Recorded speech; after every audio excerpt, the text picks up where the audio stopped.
हर इंसान सारी जिंदगी इसी कोशिश में लगा रहता है कि उसे खुशियां मिल जाएं, उसे सुख मिल जाए। हम सारी जिंदगी खुशियों को पाने के लिए दौड़ते रहते हैं, पर ऐसा लगता है जैसे खुशियां हमसे रूठ गई हैं। किसी से भी पूछो कि आप कैसे हो, तो बाहर से तो हर इंसान यही कहता है, मैं ठीक हूँ, मैं खुश हूँ। लेकिन जब उसके करीब जाकर के उससे पूछो कि तुम खुश हो या नहीं हो, तो वो इंसान कहता है कि मेरे पास सब कुछ है लेकिन मैं खुश नहीं हूँ। लोग अपनी जिंदगी में हर प्रकार की सुख सुविधा जुटा लेते हैं, धन संपत्ति सब कुछ होता है, लेकिन उनकी जिंदगी में खुशियाँ नहीं होती, उनके मन में शांति नहीं होती, सुख नहीं होता है।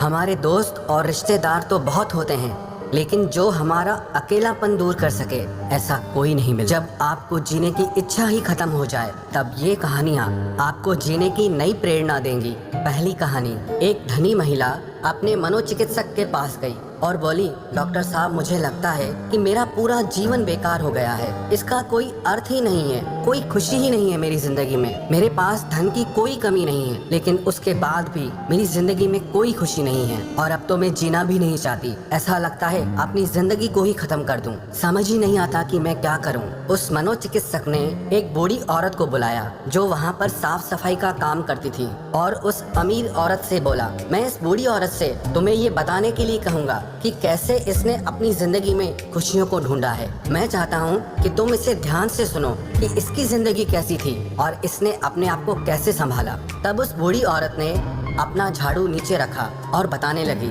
मेरे पति की मलेरिया से मौत हो गई और उसके 3 महीने बाद मेरे बेटे की भी सड़क एक्सीडेंट में मौत हो गई। मेरे पास कोई नहीं था, मेरी जिंदगी में कुछ नहीं बचा था। मैं सो नहीं पाती थी, खा नहीं पाती थी, कुछ पी नहीं पाती थी। मैंने हंसना मुस्कुराना ही बंद कर दिया था।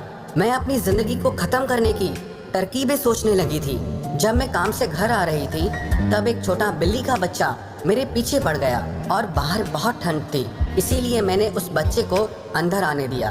उस बिल्ली के बच्चे के लिए मैंने थोड़े से दूध का इंतजाम किया और वो बिल्ली का बच्चा सारा दूध पी गया। फिर वो बिल्ली का बच्चा मेरे पैरों से लिपट गया और मेरे पैरों को चाटने लगा और उस दिन मैं बहुत महीनों के बाद मुस्कुराई थी। तब मैंने सोचा, यदि इस एक बिल्ली के बच्चे की सहायता करने से मुझे खुशी मिल सकती है, तो हो सकता है कि दूसरों के लिए कुछ करके मुझे और भी ज्यादा खुशी मिले। इसीलिए अगले दिन मैं अपने पड़ोसी जो कि बीमार था उसके लिए कुछ बिस्किट बनाकर लेके गई और ऐसे ही मैं हर दिन कुछ न कुछ नया करती थी जिससे दूसरों को खुशी मिले और उन्हें खुशी देकर अब मुझे बहुत खुशी होती है। आज मैंने खुशियाँ ढूंढ ली है दूसरों को खुशियाँ देकर। ये सुनकर वो अमीर औरत रोने लगी। उसके पास वो सब कुछ था जो वो पैसों से खरीद सकती थी, लेकिन उसने वो चीज खो दी जो पैसे से खरीदी नहीं जा सकती।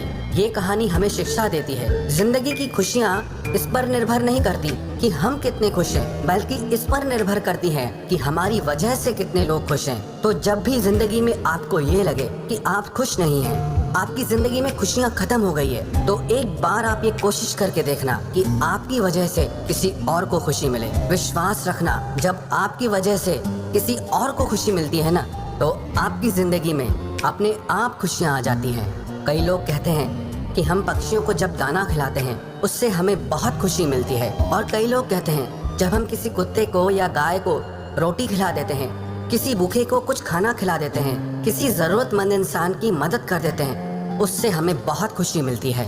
वो कहते हैं ना, गम बांटने से कम होता है और खुशियाँ बांटने से बहुत ज्यादा बढ़ जाती है। तो अगर आप भी अपनी जिंदगी में खुशियों को पाना चाहते हैं, तो इन खुशियों को दूसरों के